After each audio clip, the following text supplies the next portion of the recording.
Jeg er nede ved noget, der hedder Nørrestrand, som er et naturreservat for fugle.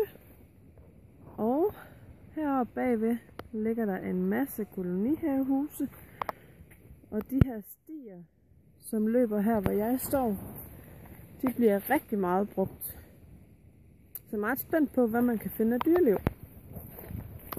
Men jeg vil bevæge mig ind i det område her,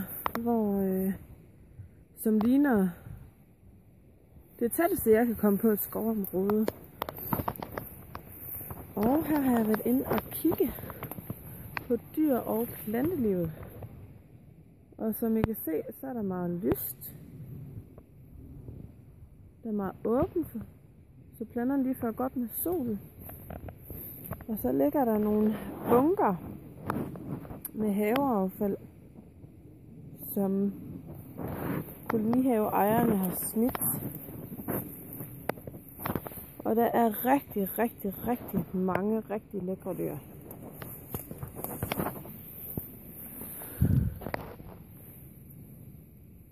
Så har jeg prøvet at grave noget op her, for at man kunne se krummestrukturen. Og da jeg gravede i det, var der rigtig mange regnorm.